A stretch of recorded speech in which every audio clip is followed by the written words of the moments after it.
Hey, this is Sky. Welcome to my YouTube channel. Go check out my website at skysworld.com for life coaching and mentoring. It's bright and early, daily discipline, mind, body, and soul. This is how we get through. Sunday, do my study group for warriors. Let's get into it. I don't think I have any new subscribers this week. In fact, I lost subscribers this week, so you guys know how this game works. We are victims of our culture in how we behave and see the world. That's true. Western civilization, America, whatever state you live in, whatever city you live in, whatever neighborhood, side of town you live in, all of that affects how you see the world.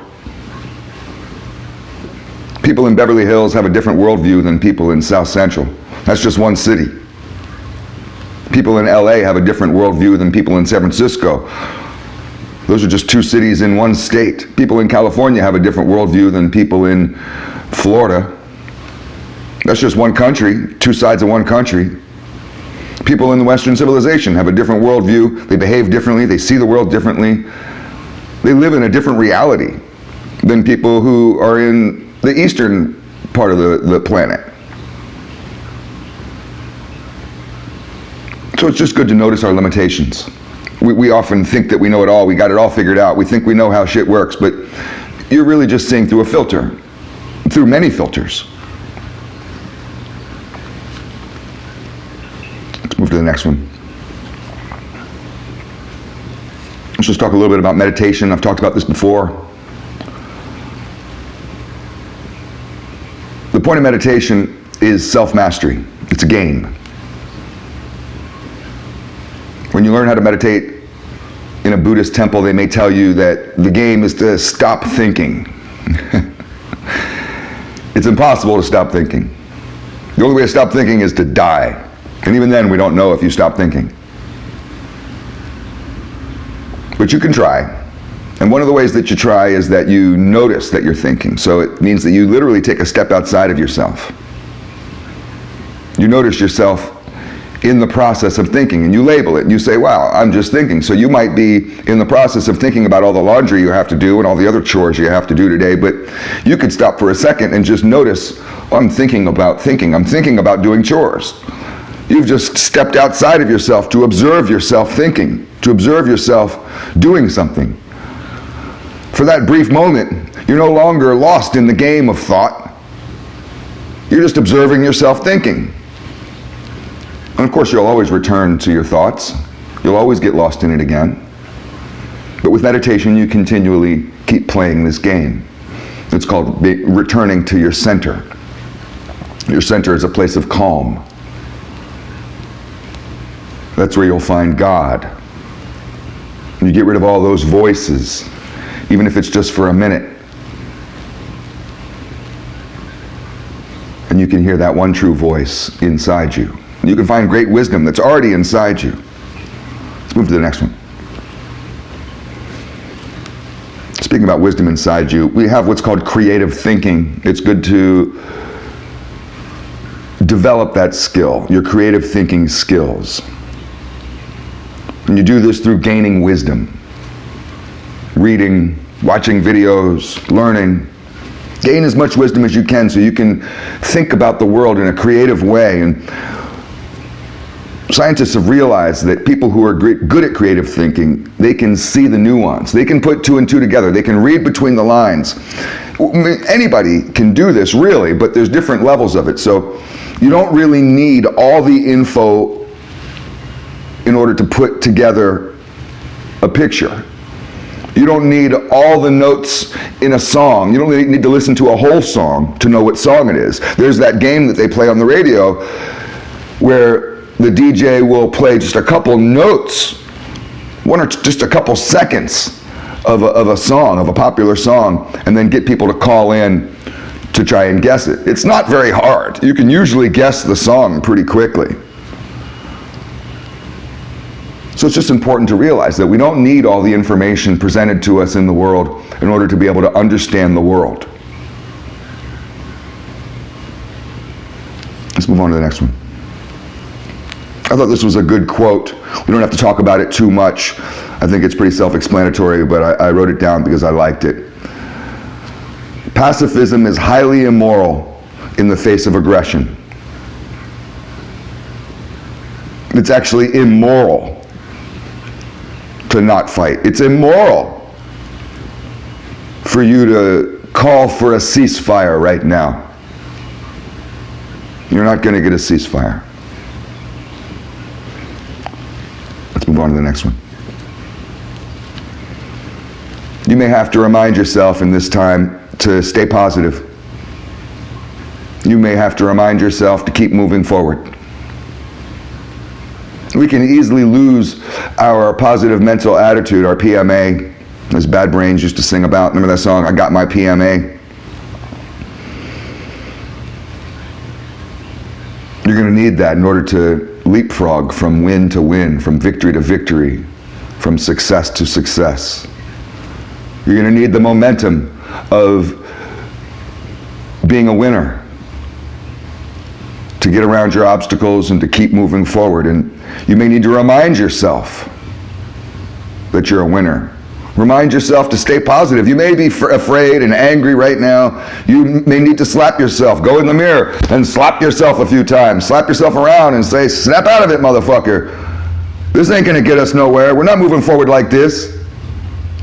You need to be positive. You may need to just remind yourself to keep moving forward.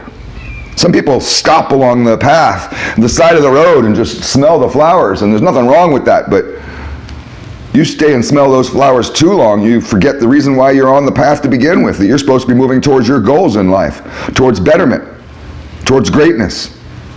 Sometimes we forget that we're even on a path. You literally have to wake up from your fog and realize, look around you and realize, oh, yeah, I guess I was doing something, was I? I was moving forward. Oh, yeah. So return to your program, your mind, body, and soul program. If you're not on it, if you're not going hard, get on it, go hard. And it's the same as returning to your center when you're meditating. You may have to constantly remind yourself. Constantly course correct. Let's move to the next one. We gain mental strength through controlling vices, you know that. I'm not going to go too much into that, but I think it's important for people to be reminded, get on top of those vices. Let's go to the next one. Let's talk about the two realms of man. There's within and without. There's a well-known Taoist saying, hopefully I don't butcher it, let's see if I can remember it. Those who don't go within, go without. So you really have to think about that. Sounds obvious, but it's true. If you don't spend time going within yourself, to learn about yourself, to hash out all your problems, to become stronger, if you don't go within, you may go without love.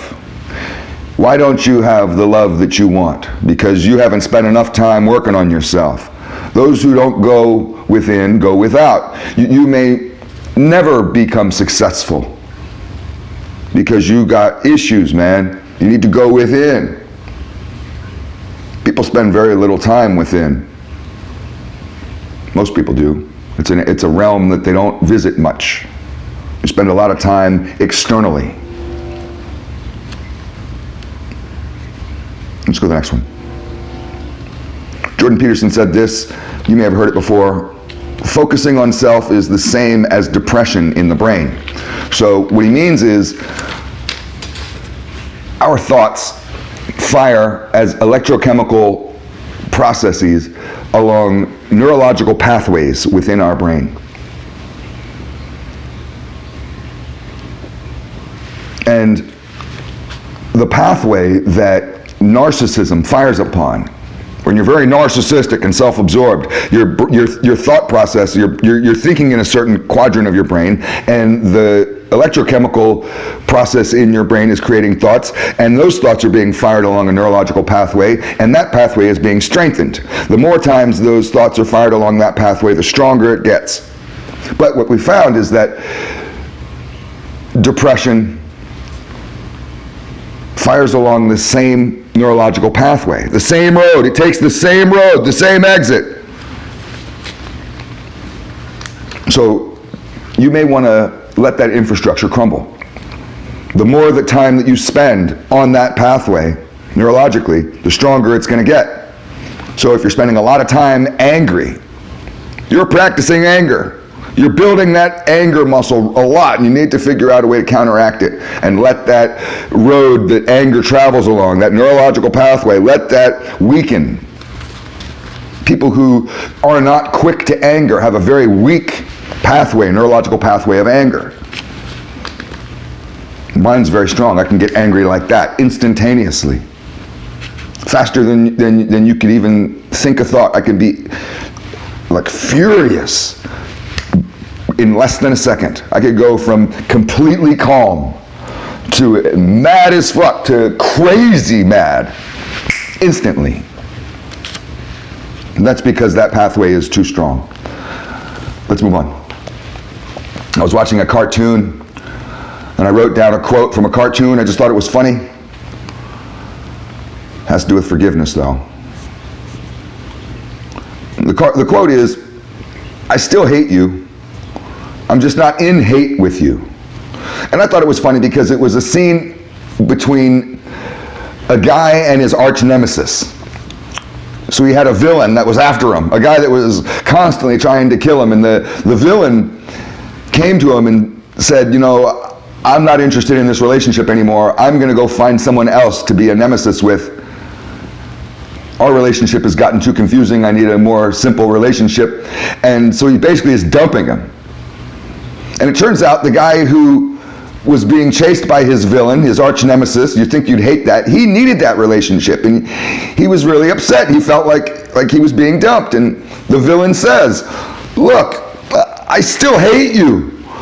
I'm just not in hate with you." And he walks off, and it was like this sad breakup.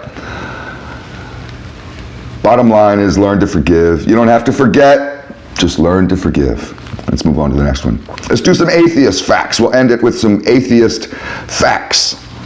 I mean, I got 5 more pages that we could go through, but let's just talk about some atheist facts. I listened to a talk about this.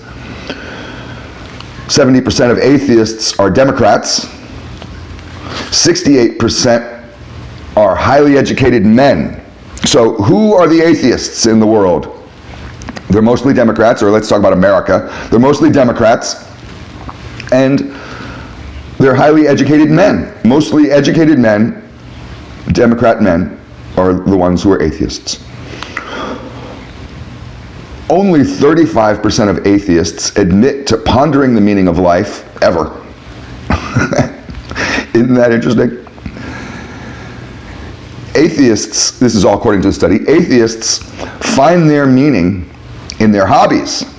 They don't find meaning in family or in faith. They find it in their hobbies. Self-absorption. Atheists find the meaning of life in their self-absorption.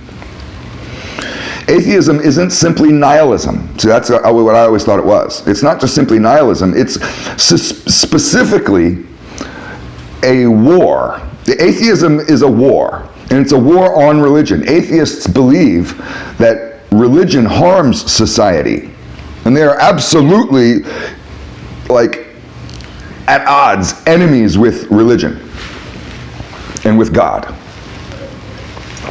and anybody who believes in it. Atheists have the highest divorce rate out of anybody else in society. They die between 4 and 8 years earlier than religious people. Religious people live between 4 and 8 years longer. Now, this is where it gets a little bit weird. I didn't like this fact. I thought this was weird, but it's the truth hurts. If you want to live the longest, become a Mormon. The fucking Mormons. The Mormons live 10 years longer than any other religion. 10 years longer than Catholics. 10 years longer than Buddhists. The Mormons are living the longest. Who the fuck knows why? Maybe we should do a video on Mormonism. I don't know shit about Mormonism. Anyways, have a good weekend, guys. Mind, body, and soul.